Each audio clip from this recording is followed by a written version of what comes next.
I would say that surrendering is the least complacent thing you can do.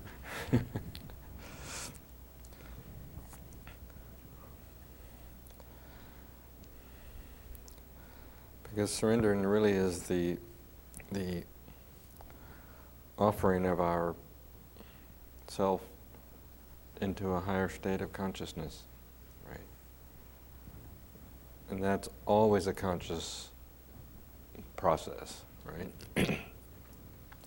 And it's an effort in the sense that we have to we are focusing our consciousness, our awareness into letting go of that which is keeping us from letting go, right? Of letting go of the particular dynamic of experience that we're having in that moment that's keeping us from making contact with that still, quiet, deeper place in ourselves. So it's never, you can think of it as an active focusing of our energy, right? It is really the joyous offering of ourselves, right? And the challenge for people is to understand and remember that, if you will, particularly when we're asked from within our own life to surrender something. Oh, this don't feel so joyous, right? Right. And it doesn't feel joyous because we try to let go from the place that's holding on instead of letting go of the place that's holding on. Is that helpful? Right. And you want to make sure, you want to really understand that in our reaching inside and really asking to surrender and really letting go, we are affecting a shift of our attention. We're affecting a shift of our the place that it is grasping at whatever it is that we are asking ourselves to surrender or that we're being asked to surrender, right? And I think the most important thing to surrender is the struggle.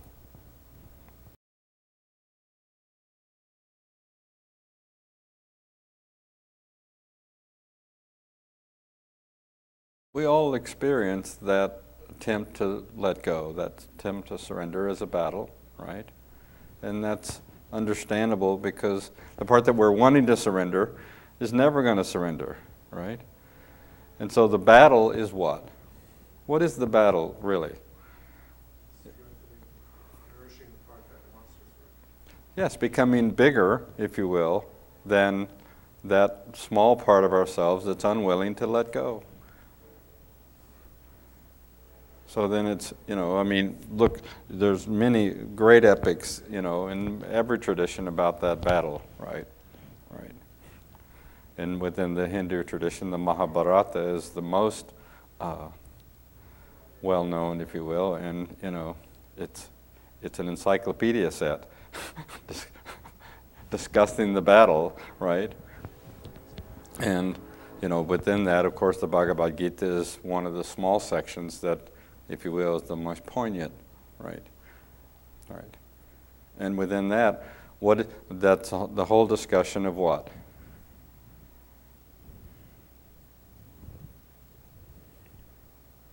It's the discussion of the surrendering of our will.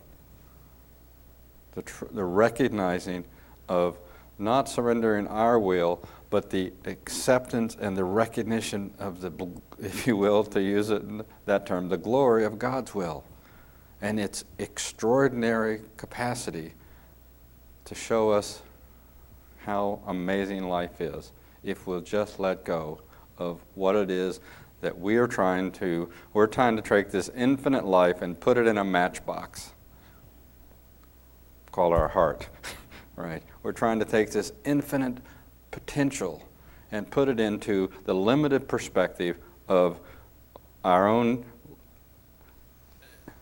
minimal capacity to see. That's the battle, right? People get very caught up in the particular fight that goes on within a battle, right? I mean, a battle has many things going on, right? Right? And we get so caught up in the fight. We get so caught up in the drama, right, of it, instead of really recognizing that the battle itself is what has to be surrendered. The place in us that's fighting is what we have to surrender. Not what we're fighting to hold on to or not to have to let go of, but the battle itself. And that happens because we, at some point, are willing to trust that this God that created and sustains the universe can probably manage our life a little better than us. Isn't it amazing, really? We all have these experiences, these senses of the grandeur of this higher consciousness and its amazing capacity to demonstrate perfection. But somehow, we're not really willing to apply that to our life. Somehow we're not willing to let go and let that amazing grace to show us our life in its perfection.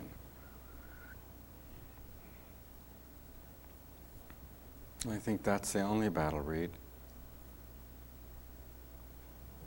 Is to let go of the distrust.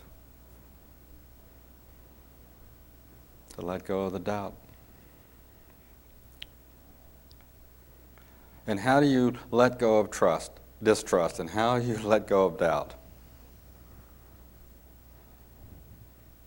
Trusting and not doubting, right?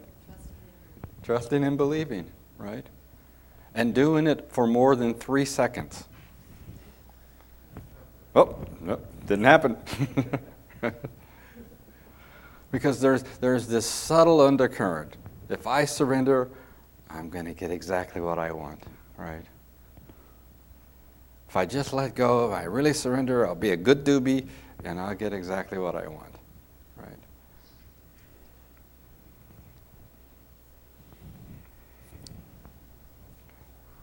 What if you never, ever got exactly what you wanted?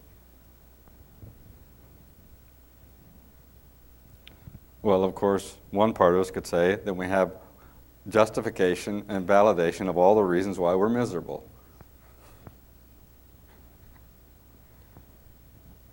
Which just reinforces this perpetual, insidious idea that we have that we don't have exactly what we need in this life at every moment.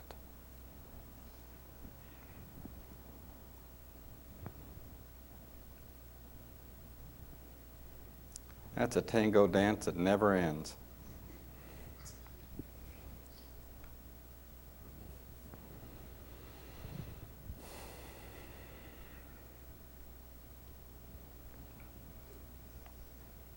We aren't willing to let go long enough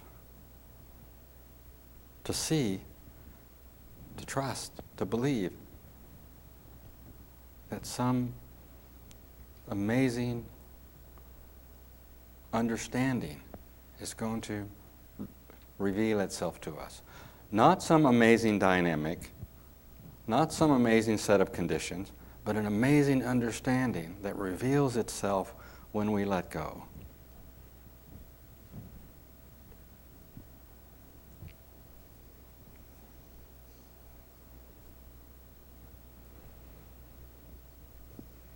Try it, you might like it.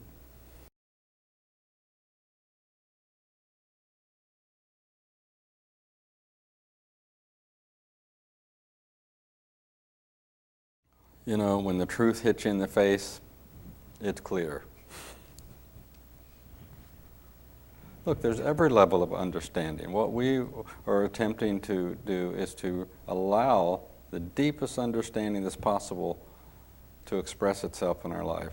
And we, if you will, could say that's God's understanding. Understanding is not something that we grasp. It is something that's revealed to us.